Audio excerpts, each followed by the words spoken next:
Deus querido Pai, Jesus amado Mestre, agradecidos estamos, Senhor, por mais esta oportunidade que estamos tendo de aqui estarmos. Que essa reunião, portanto, transcorra em clima de muito aprendizado para todos nós. Obrigada, Senhor. Graças a Deus e que assim seja. E com vocês, Celi Machado. Vamos lá, né, Celi? Vamos lá. Vamos que vamos. Né, Maria?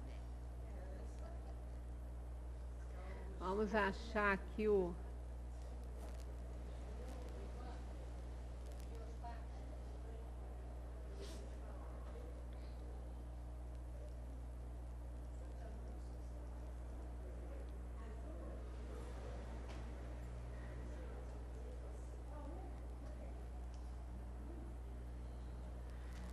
Bem, uma boa tarde para todos nós. Vamos continuar no aprendizado, né? Que é o que vai nos ajudar muito sempre. Ficamos aqui na semana passada, nesse slidezinho, quando comentamos esse quadrinho, né? Que é o contato que o homem experimenta do egoísmo dos outros, que o torna geralmente egoísta, porque sente a necessidade de se pôr na defensiva. Vendo que os outros pensam em si mesmos e não nele, é levado a ocupar-se de si mesmo mais do que dos outros. Isso é um instinto de sobrevivência, né? Que nós temos. Se a gente está vendo que as pessoas não estão nos ajudando, não estão fazendo nada por nós, a gente tem que fazer. É claro que a tarefa maior é sempre de cada um, né? A tarefa essa é individual, mas a gente sabe que nas horas de muito aperto, a gente precisa de ajuda, a gente precisa das pessoas. E quando a gente vê que ninguém está ligando, a gente passa a fazer também a mesma coisa, não que a gente queira, é por uma necessidade, muitas vezes, essa questão. O seguinte que ficou para a gente partir daqui a nossa conversa, diz assim, que o princípio da caridade e da fraternidade seja a base das instituições sociais, das relações legais de povo para povo e de homem para homem, e este pensará menos em si mesmo quando vir que os outros o fazem. Sofrerá, assim, a influência moralizadora do exemplo e do contato. Bom, para isso aqui a gente não pode ser egoísta, né? A gente tem que estar aberto a se livrar aí dessa inferioridade que nos prende nos mundos de provação e expiação. Aí eu me lembrei do que nós comentamos aqui uma vez, numa palestra que fizemos aqui sobre doenças e doentes, né? Perdão, não foi na doenças e doentes, não. Foi violência e crueldade. Doenças e doentes foi uma outra citação também que eu acho interessante, que fica para um outro momento. Mas foi crueldade, violência e crueldade. Em 1994, o cérebro, ele vem sendo estudado, porque não se sabe muito a respeito dele, né? O corpo nosso é muito perfeito, mas é muito complexo, né? Tem coisas que realmente a medicina ainda não alcançou. Eu me lembro uma vez conversando com um médico, ele falou comigo, ele falou assim, esse povo gosta muito de médico e de hospital. Tudo eles procuram médico, procuram hospital. Se eles soubessem que a gente não sabe quase nada, os consultórios iam estar vazios. Ele falou, eu já falei, só se eu estiver morrendo que me levem para um hospital. Porque se eu ainda puder ficar em casa, eu quero ficar. Porque se eu for, qual o risco de eu morrer mais rápido? Uma brincadeira dele, evidentemente, né? Mas ele ainda, a gente estava numa conversa bem agradável, e ele falando, isso é um médico antigo, mais antigo aqui da cidade. E na verdade, principalmente a parte neurológica, né, a parte do cérebro, da neurologia, ela está em evidência nos estudos por acontecimentos que a gente tem visto, tem presenciado, que contrariam as convicções médicas nessa área. E nesses estudos todos, nessa palestra que eu fiz aqui, abordamos a questão dos ferimentos no lobo frontal, né, dos ferimentos aqui na frente, que é a parte do cérebro responsável pela memória, pelo raciocínio lógico, pelas emoções aqui. Então, há um ferimento nesse lobo frontal, ele causa mudanças de comportamento muito sérias, mudanças gravíssimas. Uma pessoa do bem pode se tornar um assassino, né? E já por conta de exemplos na história, eles vêm estudando, mas há pouco tempo aconteceu aqui no Brasil um operário de uma obra, ele teve um vergalhão enfiado na sua testa, que atravessou, né? E ele chegou no hospital falando, conversando, e ficou consciente todo o tempo, mas lesionou bastante o lobo frontal dele.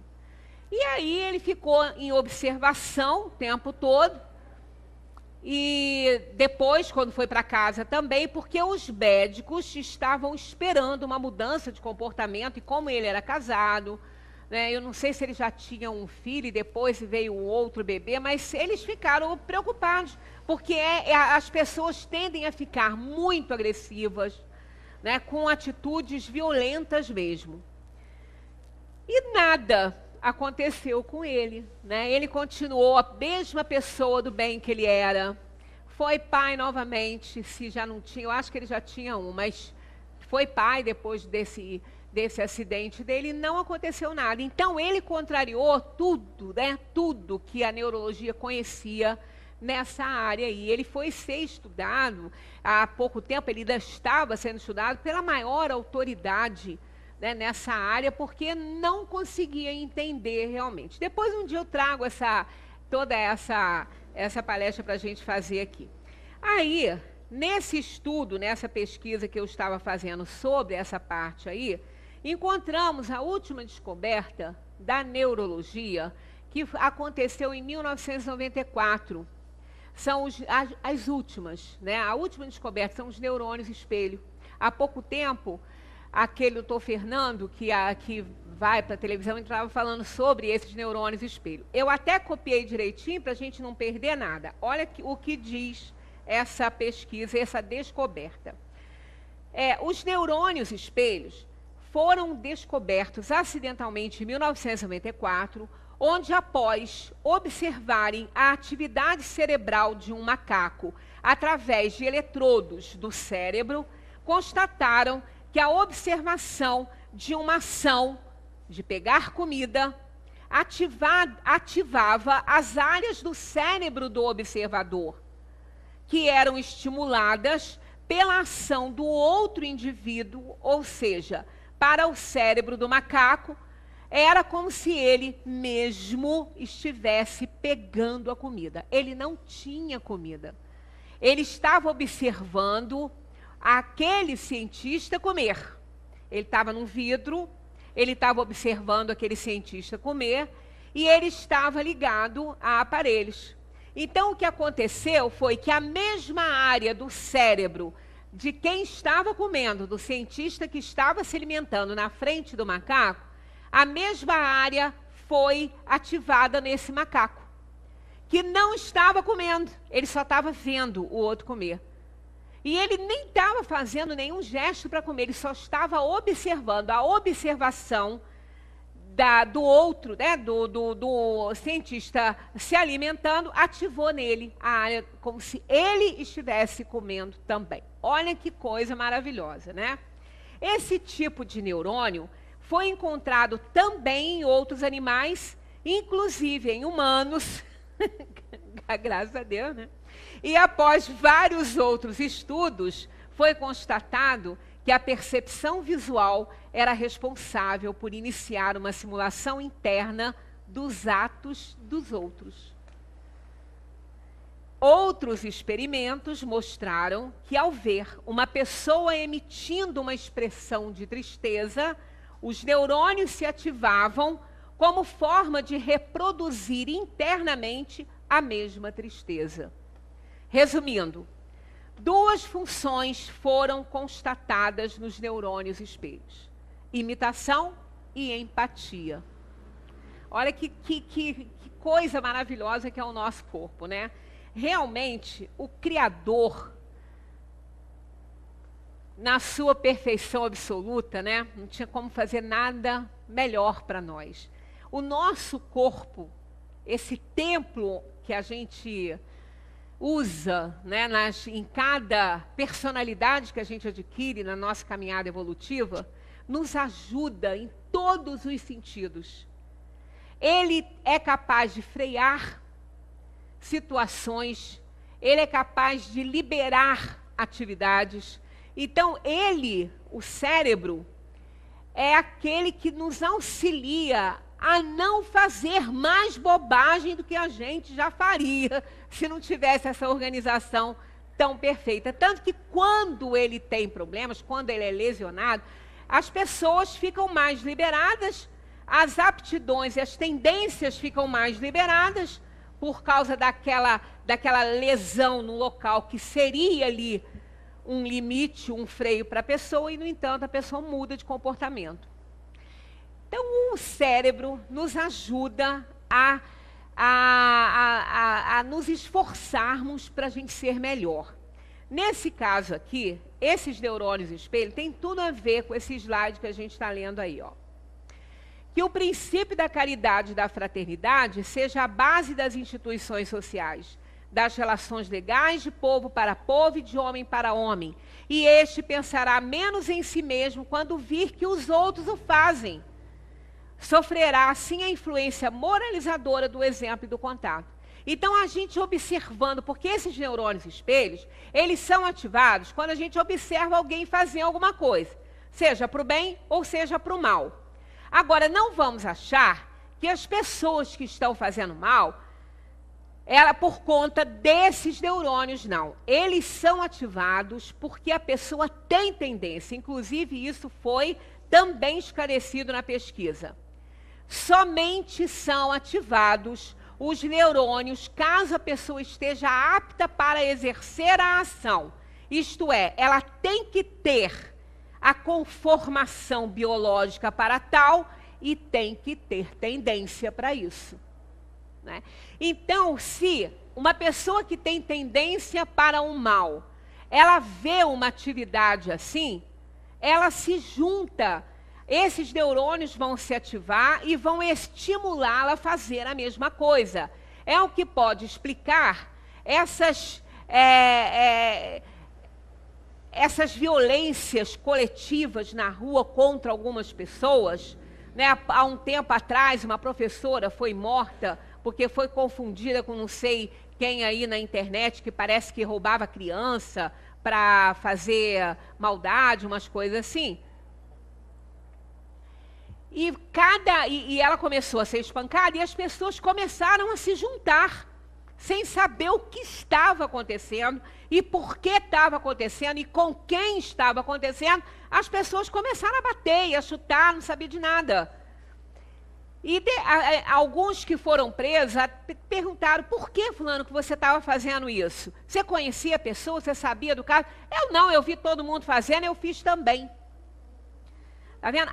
Essa pessoa já tinha tendência, ela observando os outros a fazerem, como o macaco estava observando o cientista comer, se alimentar, ela teve os neurônios ativados e foi estimulado por eles, porque ela já tinha tendência para isso. Então, da mesma maneira que esses neurônios se ativam para estimular alguém a fazer algo para o mal, porque ela está observando e ela tem tendência para isso, para o bem é a mesma coisa. Todas as vezes que nós estamos em grupo, por que que tudo em grupo fica mais fácil? Porque nós somos estimulados pela atividade que eles estão fazendo e que nos interessa também, né? Tanto que se a gente tiver que fazer exercício em casa, a gente não faz. Vai para uma academia, a gente faz e gosta. que a gente se estimula para isso. Todos estão fazendo e a gente quer também, né? E então a gente observa que a ação conjunta, uma ação coletiva, estimula outras pessoas a fazerem. Por isso que quando nós vemos pessoas que se juntam para fazer, né, a defesa de uma causa ou para auxiliar, como houve aquela tragédia aqui na cidade, né, e está ainda acontecendo em outras, as pessoas se movimentam para auxiliar. O outro vê pela televisão, poxa, também posso fazer isso, porque ele está ativado. São os neurônios espelho, que nos ajudam a fazer o bem ou o mal, dependendo da tendência de cada um. Então é muito interessante a gente ver, e é mais estimulante ainda a gente saber que o Criador nos preparou para tudo isso. Por isso que a gente não pode nem reclamar. A gente tem tudo para dar certo, tudo para fazer que as coisas funcionem bem para nós. Em face do atual desdobramento do egoísmo, é necessária uma verdadeira virtude para abdicar da própria personalidade em proveito dos outros, que em geral não o reconhecem. Então é verdade, é muito difícil a gente não ser egoísta, a gente fazer caridade, né, ser benevolente com pessoas que a gente vai ver que não vão dar o menor valor e muito menos vão nem reconhecer. Pelo contrário, é capaz de achar que é uma obrigação nossa, né?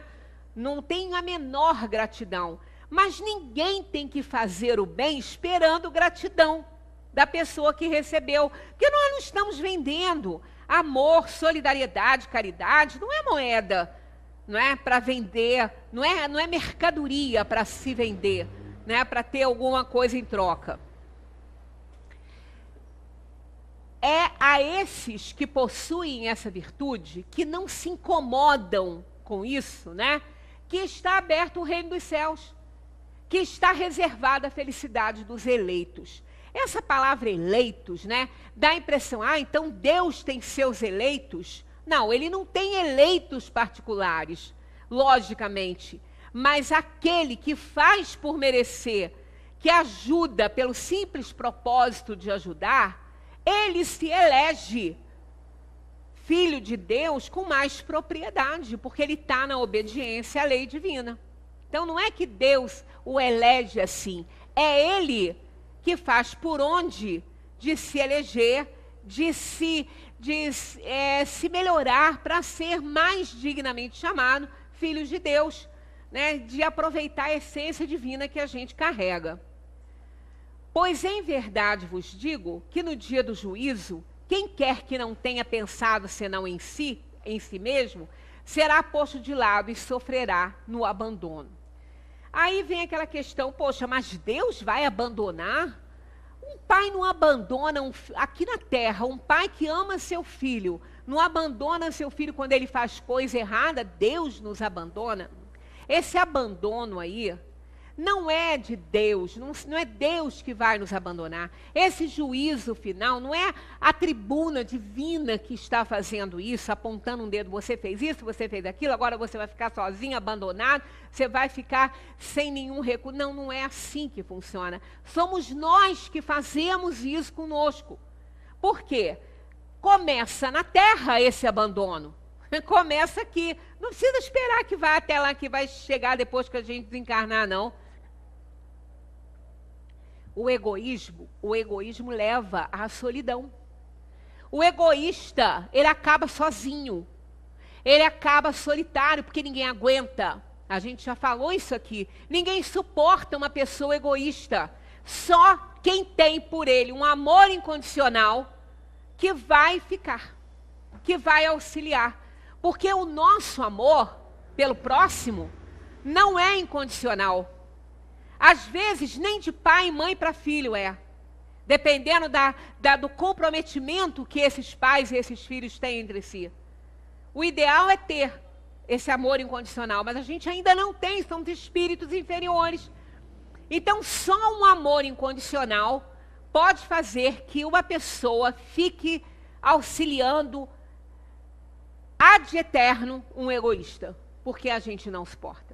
Perde amigos, perde parentes, perde colegas de trabalho, perde tudo, Porque você não pode contar com uma pessoa egoísta, você não pode confiar numa pessoa egoísta, né? Então, ele, ao desencarnar, poucos vão orar por ele, porque ele não fez nem por merecer as preces. Não vai ser lembrado. Então, quando a gente falou aqui, domingo, a gente falou sobre essa questão dos sinais dos tempos e a gente teve colaboração de textos do Mário Cortella, de um livro dele, que sou Cooperar para Não Exaurir, que é espetacular, que se aplicaria muito bem a essa conversa nossa aqui, mas depois eu trago a palestra inteira, para a gente não ficar fragmentando os slides, que depois eu acabo me perdendo em qual que eu já comentei, né? Que eu pego de uma palestra e jogo na outra, porque é pertinente, auxilia. Então, a questão da pessoa não servir, ela acaba sendo esquecida realmente. E quando morre, ainda tem alguém que ainda ouve isso, já foi tarde. Porque não fez nada para ajudar, né? Não deixou saudade. Saudade é a melhor coisa do mundo. Sentir saudade é a melhor coisa do mundo. Porque de quem a gente sente saudade foi a pessoa importante, um amor na nossa vida. Seja ele parente, amigo, seja quem for. Mas se a gente está sentindo saudade, porque era uma presença valiosa. E o egoísta não é. Ele não é uma presença valiosa. Infelizmente, a gente tem compaixão, mas amor mesmo, a gente acaba só aquele que tem o amor incondicional. Então, ao desencarnar, ele fica só por ele mesmo, porque ele não tem ninguém ali para lembrar dele, ele não vai receber as preces só de quem teve por ele um amor incondicional. Então, ele fica abandonado. Ele que fica abandonado porque ele não conquistou nada. E a gente tem que pensar nisso, que nós somos egoístas. Não somos num alto grau, num grau assim a ponto de não ter ninguém do nosso lado, né? Sempre tem um amigo, outro amigo. Amigo é a melhor coisa do mundo. Amigo de verdade, ele chega fulano, para com isso, olha isso, vai ficar sozinho, hein? Olha lá o que você está fazendo, hein? Ó, até eu, né? Igual aquele anjo da guarda do motorista, né? Motorista correndo igual um desesperado. Né, as pessoas com medo, mandava parar para a pessoa descer, só ficou um, né?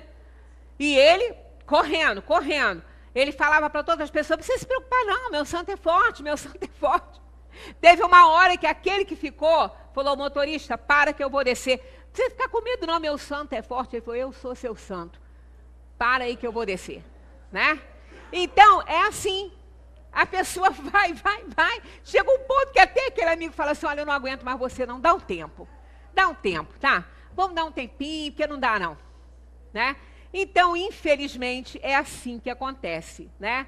Por isso que fica abandonado, não está abandonado por Deus, está abandonado por si mesmo, porque a sua consciência lhe cobra o tempo inteiro, né? Porque onde quer que estejamos, estaremos conosco. Às vezes a pessoa fala assim, eu não gosto de ficar sozinho. Ninguém está sozinho, você está na sua companhia. E essa é valiosa, porque essa nunca vai te deixar na mão. Onde quer que você esteja, aqui ou no além, você estará com você. Então esse amigo é bom, então vamos cuidar bem dele. Então vamos cuidar bem de nós, né? Do nosso pensamento, do nosso sentimento, porque estaremos sempre junto de nós, cada um, né? Louváveis esforços são feitos, sem dúvida, para ajudar a humanidade a avançar. Encorajam-se, estimulam-se, honram-se os bons sentimentos, hoje mais do que em qualquer outra época. E não obstante, o verme devorador do egoísmo continua a ser a praga social. É um verdadeiro mal que se espalha por todo o mundo e do qual cada um é mais ou menos vítima. É necessário combatê-lo como se combate uma epidemia. A gente vê movimentos, né? É porque a gente é quem faz, não conta. Muitas vezes, depois que a pessoa morre, é uma celebridade, alguma coisa, que vai aparecer a atividade social daquela pessoa, que ela não trombeteava, então ninguém sabia, depois fica sabendo. O tanto que aquela pessoa ajudava, o tanto que ela estimulava outros a fazer também, né, com a sua atividade, ativando os neurônios espelhos das outras pessoas. Então tem muita coisa boa, a gente é muito estimulado. Quer estímulo maior? do próprio cérebro. Que esse só precisa ver. E tem sempre alguém fazendo coisa boa. Tem sempre alguém ajudando. Graças, né, a Deus que nos aconselha através dos bons espíritos, que nos intui para a gente ajudar o próximo, porque nós somos os primeiros a ser ajudados. Então, a gente está sempre observando uma obra legal. Tem sempre alguém fazendo algo de bom por outra pessoa. E aí a gente começa a se estimular. Então, olha só, o maior estímulo está no próprio cérebro, né, que ativa esses neurônios para a gente fazer também. Então, os movimentos são grandes, mas não adianta, porque o egoísmo está lá, o praga está lá. Né? Eu vou fazendo até que não fira meus interesses, porque aí eu começo a parar. Então, isso é ruim. Aí, tem que tratar como doença. Como é que se trata uma epidemia, não é? Procurando o remédio para combater o que provoca essa epidemia. Não é fazer igual que está fazendo aqui no Brasil com a febre amarela, né? Porque não se está combatendo a epidemia, está vacinando o povo. Mas o vetor continua voando. E o pior ainda, aquele que transmitia a doença, que ficava lá na Mata Silvestre, vai continuar lá. Mas aquele outro que está voando por aqui, o Aedes aegypti, que não tem nada a ver com peixe, que não transmite febre, pode passar a transmitir. É aí que a febre urbana acontece. Porque ele pica quem teve a doença ou a reação, ele se contamina, ele contamina o outro. Então, isso que a gente vai ter daqui a pouco, a febre urbana. Vai aparecer por conta disso. Por quê? Porque não se combate epidemia assim, né? Epidemia se combate acabando com o vetor, com o problema, com aquele que causa a doença. Então, no caso do egoísmo, não adianta, tem que combater o que provoca a doença, senão nós não vamos ter sucesso nenhum, né? A cura poderá ser prolongada porque as causas são numerosas, mas não se chegará a esse ponto se não se atacar o mal pela raiz, ou seja, com a educação. Olha, fala-se muito nessa questão, né, educação, mas vamos pensar, uma pessoa que já está aí no meio da sua vida, ou mais ainda para frente, né, que ela já vem com hábitos enraizados de comportamento, principalmente porque somos espíritos inferiores, e se esses hábitos de comportamento, eles vão nos causar algum benefício, vão nos levar a ter algum benefício, a gente não muda. Não tem como educar uma pessoa assim adulta. Animal, você educa em qualquer idade. Um cão de 10 anos, você consegue educar e botar o cão educadinho, bonitinho, porque ele é instintivo, ele não tem conhecimento de causa. Mas o ser humano, educar o ser humano, por isso que tudo que a gente oferece, tem que oferecer ao ser humano, tem que ser na primeira, segunda e terceira infâncias. Porque ele aprende. Eu nunca aprendi a andar de bicicleta. Eu não sei andar de bicicleta. Eu morro de vontade, mas não sei. Quando os meus filhos estavam grandes, tentaram me ensinar, eu não parava em cima da bicicleta. Aí eu ria mais do que tentava. Eu falei, desiste, eu estou velha para isso, não consegui andar. Né? Então, tem coisas que realmente, se você não aprende novo, depois você não consegue aprender, não. Claro que pode acontecer, mas é mais sofrido, é mais difícil, não é? Então, é por isso que as pessoas ficam doentes, porque as pessoas têm problemas de saúde, porque elas vêm décadas fazendo coisas erradas, tendo comportamento e hábitos errados, ela não consegue mudar. É por isso que a pessoa que fuma não consegue parar de fumar, a pessoa que come muito não consegue parar de comer, aí tem que cortar o estômago para ele ficar pequenininho assim, porque aí se ela não pode comer, senão ela passa mal, aí ela não come, porque ela passa mal, porque se o estômago dela vai comer. Então, são hábitos adquiridos. Aí, o que acontece com a educação? Tem que educar a criança. Mas como que uma criança vai ser educada se quem está educando não tem educação? Porque falar não resolve. Pode falar, vai morrer falando. Tem que ver. Tem que fazer para o outro poder ver e fazer e aprender. Então, é a didática viva do exemplo, do comportamento. Então, não vamos esperar que uma pessoa com 40, 50 anos vá mudar hábitos com facilidade. Se ela é corrupta, ela não vai mudar agora de uma hora para outra, não. Ela vai continuar. Ela vai desencarnar aí, depois ela volta, aí já é diferente. O ser humano tem a infância mais longa de todos os animais, justamente para dar oportunidade a essa criança, a essa alma, de adquirir valores que ela vai, na adolescência, quando a alma despertar para o que aqui veio fazer, ela poder comparar o acervo que ela traz com o que ela adquiriu aqui. Então, tem que educar a criança, começar a se preocupar muito com isso. Porque não tem jeito, o adulto pode se educar, mas não é fácil mais para ele. Ele pode mudar? Pode. Agora, ele vai ter que sofrer. Porque ele não aprendeu pelo amor, ele vai ter que aprender pela dor. Aí é que sofre, aí muda. O adulto, quase sempre, ele só muda pela dor. Não tem jeito. Ele vai compreendendo quando ele começa a sofrer.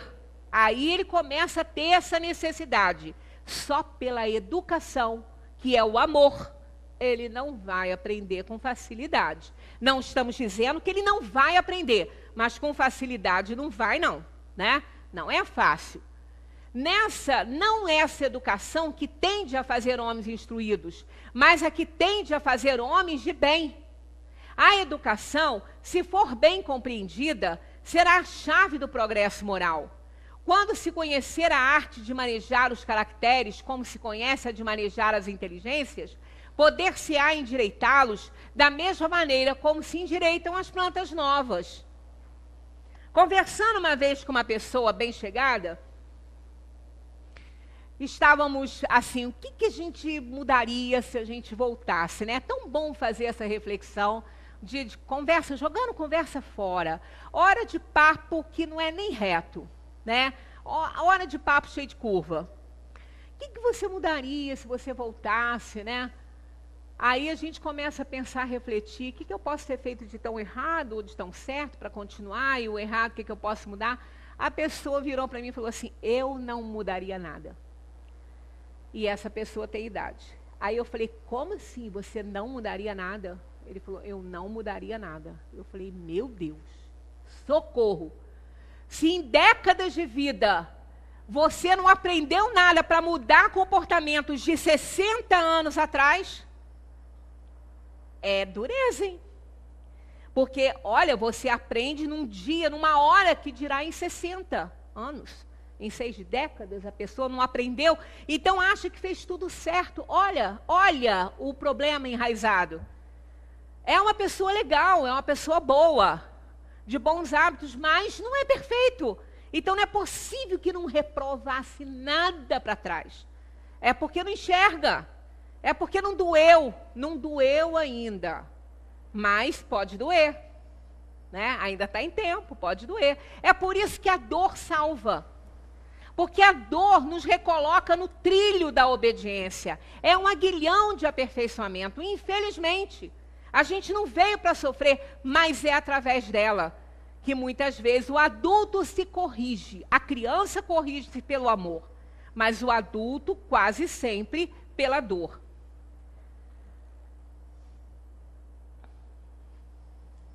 O homem quer ser feliz e esse sentimento está na sua própria natureza. Eis porque ele trabalha sem cessar para melhorar a sua situação na terra e procura as causas de seus males para os remediar. Pode ver, observe o comportamento de cada um. É assim. Eu trabalho porque eu quero ter uma facilidade para adquirir aquilo que eu acho que vai me dar prazer, que vai me dar conforto, que pode me fazer um pouco mais feliz. Eu trabalho para também proporcionar felicidade àqueles que eu amo, que estão ao meu redor.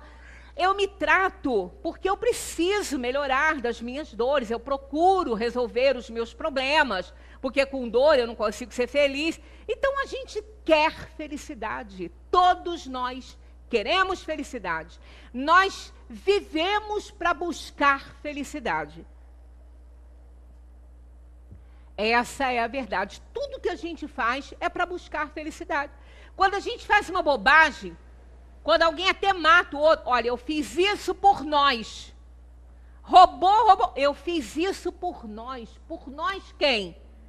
O núcleo familiar, eu fiz isso para nossa felicidade. É uma coisa doentia, mas é assim, essa ainda é a nossa realidade. Não vamos achar que é diferente não, porque não é. Essa ainda é a nossa realidade. A gente vive buscando a felicidade no lugar errado. Infelizmente é assim. Por isso que a gente não acha. Por isso que tudo aquilo que você acha que vai te dar felicidade, você adquire e você não encontra a felicidade. Você faz alguma coisa, você não encontra. Porque a felicidade você não compra. Ela é conquistada por você. Não são as coisas externas que vão te fazer feliz, né? Então, o que acontece? Quando compreender bem que o egoísmo é uma dessas causas de infelicidade, que ele não enxerga, ele acha que infelicidade é porque ele não tem o que ele queria ter, é porque ele não ganha o que ele queria ganhar, ele acha que a infelicidade é isso. Mas quando ele compreender que não é, que o egoísmo é uma das causas maiores da sua infelicidade, aí, por quê? Porque o egoísmo engendra o quê? Orgulho, cupidez, ódio, ciúme, inveja, ambição e todos os outros, todas as outras inferioridades. Essas aqui são as principais. Quando ele vir que isso aqui é a causa principal da sua infelicidade, por quê? Porque ele está submisso a isso. Ele não consegue superar isso aqui, né? Aí, tudo aquilo lá, dos quais a todo momento ele é vítima, a todo momento ele é vítima da cobiça, da inveja, do orgulho, do ciúme que ele tem. Ele é vítima, a principal vítima, não é nem o outro, porque o outro se livra dele. O outro larga ele para lá, mas ele não pode se livrar dele. Então ele acaba sendo vítima de si mesmo. Então, dos quais a todo momento ele é vítima, que leva a perturbação a todas as relações sociais, que provoca dissensões, que destrói a confiança, obrigando a se manter constantemente numa atitude de defesa em face ao seu vizinho. Esse vizinho não é o que mora do lado, não. É aquele que convive, é aquele colega de trabalho, é aquele que está mais próximo dele. É o vizinho dele que está ali, né? Então, quando ele compreender realmente que tudo aquilo lá, né, faz do amigo um inimigo, aí ele compreendendo isso tudo, então ele compreenderá também que esse vício é incompatível com a sua própria felicidade e sua própria segurança. Aí é a dor, tá vendo? Então, aí é quando ele procura se autoeducar. Aí a educação moral chama essa criatura à responsabilidade. Aí ele começa a mudar, porque está doendo muito, ele está sofrendo muito, quando também não atinge os seus amores, porque o egoísta perde os seus amores em vida. Perder amor para outra dimensão não é perder, você não perde. Porque o respeito continua, o amor continua e ele continua a vida mais viva, mais forte, mais presente do que a gente possa imaginar. Mas perder um amor em vida, aí sim é muita dor. Perder o respeito das pessoas, perder a admiração das pessoas, e o egoísta perde. Ele perde isso. Ninguém exporta, né? Aí sim, ele entende que ele tem. Aí a gente volta àquela questão. É o reencontro da criatura com o seu Criador. Então ele volta-se para Deus, para a lei universal, para a lei de amor que rege o universo. Então é isso que o faz colocar-se diante da possibilidade de ser feliz. Quanto mais sofrer, mais sentirá a necessidade de o conhecer, como combate a peste, os animais daninhos e todos os outros flagelos. a isso será solicitado pelo seu próprio interesse.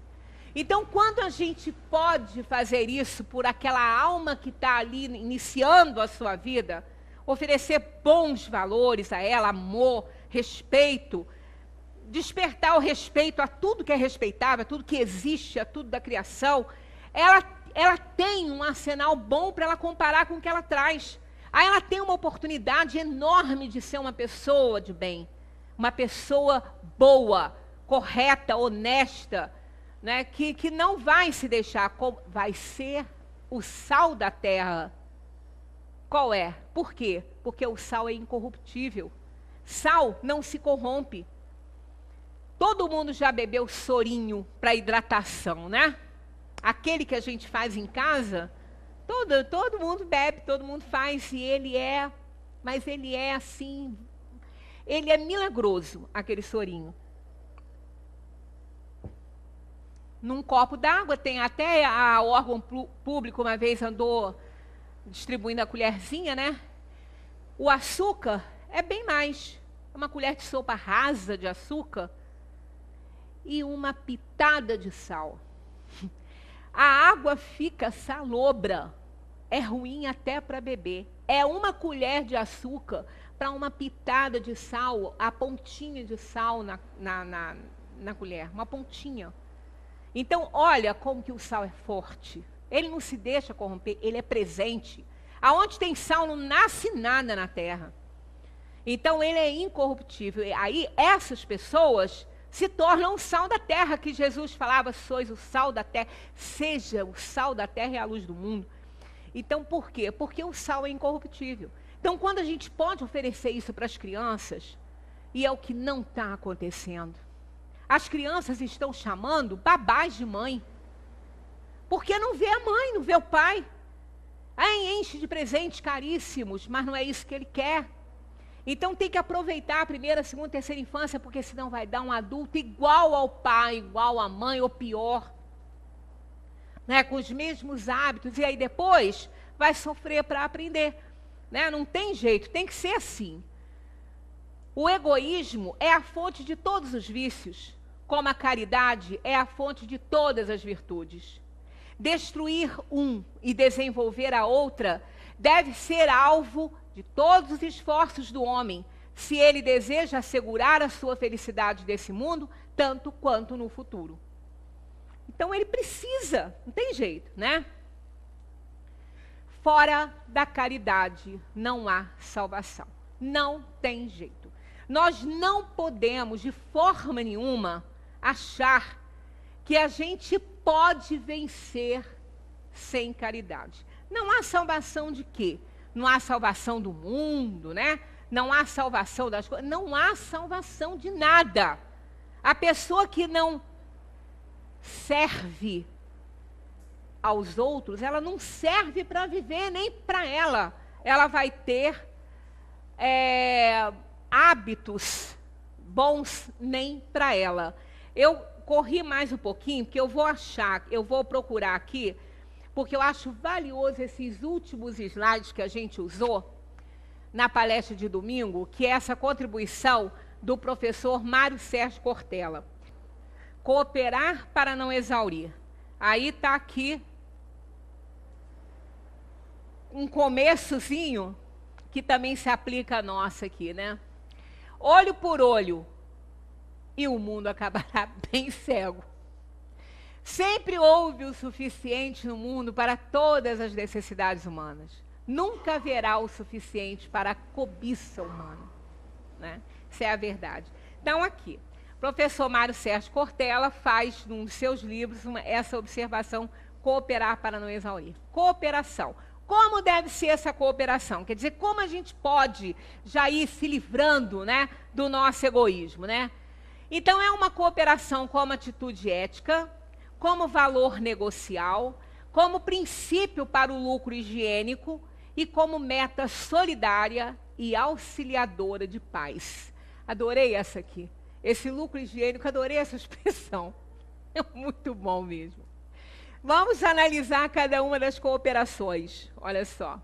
A cooperação como atitude ética. percepção de que ser humano é ser junto, que o que nos fez sobreviver a todas as intempéries que vitimaram muitas outras espécies foi a força gregária, o trabalho junto, o esforço coletivo, que nos dá realmente a marca da humanidade. Muito lindo isso aqui, né? Porque nem sempre, quando nós estamos, né? Olha, ser humano é ser junto, não é estar junto. Nem sempre a gente está junto sendo junto. Porque a gente pode estar junto com ideias completamente contrárias, com ideologias contrárias, né? Com pensamentos totalmente diversos, mas está junto. Agora, ser junto é estar fazendo a mesma coisa, é brigando pela mesma causa, é auxiliando o outro, é fazendo o que for possível para amenizar um pouco, minimizar a dor do outro. Isso é ser junto. Né? É ali, aquela pessoa que está ali do ladinho e junto. Né? Não está só ao lado. Ela está para auxiliar a outra pessoa. E isso que realmente marca, né, a humanidade. A gente vê, não marca só a humanidade. Quando a gente observa, as pessoas que o meu marido, por exemplo, ele passa, às vezes eu estou vendo no computador, e ela está vendo bicho de novo. Porque eu aprendo com eles. Ontem mesmo eu recebi um videozinho de um pássaro, um pretinho, que eu não sei que pássaro é aquele, que eu não conheço espécie nenhuma de pássaro. Ele estava comendo um pedacinho de pão no chão, o pássaro. O rato veio para comer, mas o rato ficou com medo dele, porque ele já estava bicando o pedaço de pão que não era muito pequeno. Aí o ratinho ensaiou chegar perto, veio e voltou, ensaiou de novo, chegou mais perto, mas com medo voltou. Quando ele viu que o rato não veio, ele pegou um pedaço daquele pão que ele estava comendo e foi andando com os pezinhos dele mesmo até perto da onde ele viu o rato entrar e ficou ali, balançando a cabecinha para lá e para cá, querendo oferecer aquele pedacinho de pão para o rato. Mas o rato não apareceu com medo. Aí ele deixou ali, no chão, e saiu. Então a gente observa a cooperação no reino animal, a gente se sente tão pequenininho diante disso, né? Tão pequenininho. E eu sempre observei isso na minha rua. De vez em quando tem muito passarinho ali, tem uma era ali, os passarinhos gostam de entrar ali. Quando se joga alguma coisa lá na rua, eles comem, mas eles vão lá ver o que tem, sai voando e volta com uma porção, chamando os outros. Eles não têm egoísmo entre eles, de jeito nenhum, e a gente tem. É uma coisa triste, né? A nossa vida realmente, a gente não é inferior a eles não, tá? Longe disso. É que nós temos raciocínio e a gente erra no nosso raciocínio. Eles são guiados por instinto, estão muito abaixo de nós, mas mesmo assim a gente se sente pequeno, né?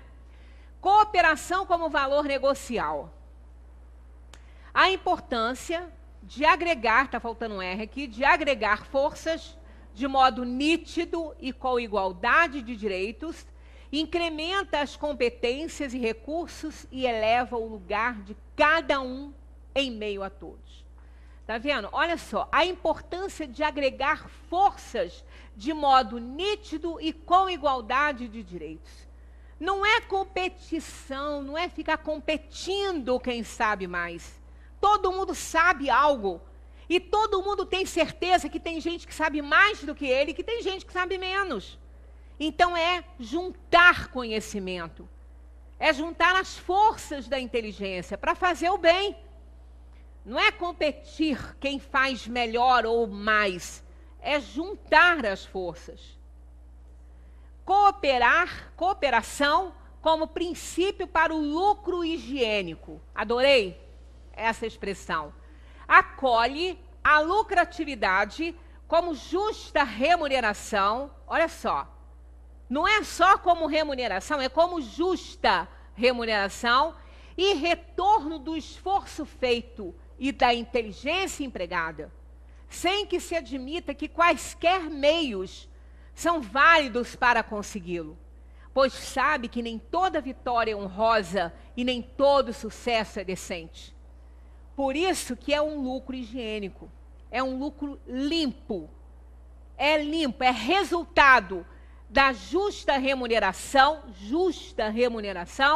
e do esforço, né? O retorno do esforço que a pessoa faz para conseguir, da inteligência que ele emprega para ele trabalhar, para ele conseguir. Então, adorei esse lucro higiênico, um lucro justo, né? Cooperação como meta solidária e auxiliadora de paz. A recusa a supor que para que alguém cresça, outro precisa ser prejudicado.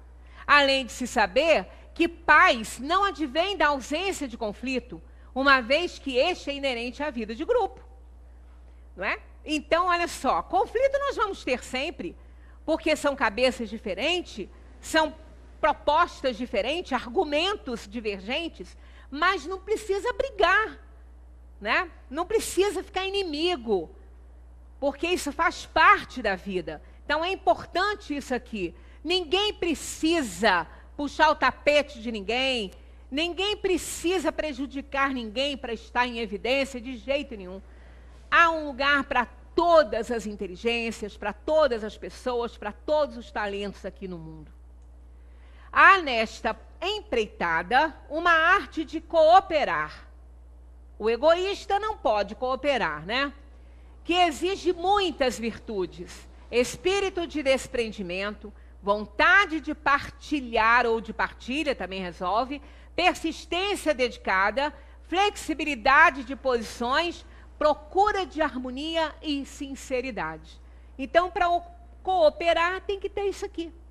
Tem que ter, não tem jeito. Para não exaurir nossa humanidade, é urgente cooperar. Se quiser ir apenas rápido, vá sozinho. E se quiser ir longe, vá com alguém. O egoísta não vai longe, né? Ele é abandonado cedo. Para terminar a nossa conversa domingo, outros de vocês já conhecem, mas vamos ler rapidinho. Aquela civilização ideal, que não é a que a gente vive. A civilização que a gente vive é a Passárgada. É a Passárgada de Bandeira. Essa é a civilização que a gente vive. Que Bandeira não conseguiu viver nela intensamente, porque ele era doente. Bandeira tinha problemas de saúde, não morreu jovem não, mas ele era muito recluso, porque ele tinha muitos problemas de saúde.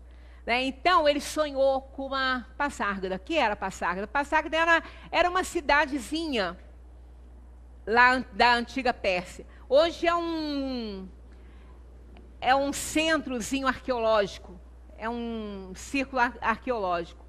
E ele estava lendo alguma coisa da Grécia na época e ele se interessou por Passárgada. Ele achou que lá ele ia ser feliz, aí que ia ter tudo o que ele queria. Então, olha só, se a gente não vive em Passárgada, olha aqui, ó.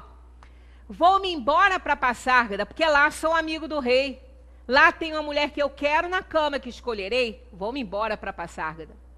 Vou-me embora para Passárgada, aqui eu não sou feliz. Lá a existência é uma aventura, de tal modo inconsequente, que Joana, louca de Espanha, rainha e falsa demente, venha a ser contraparente da nora que nunca tive. Doido, né?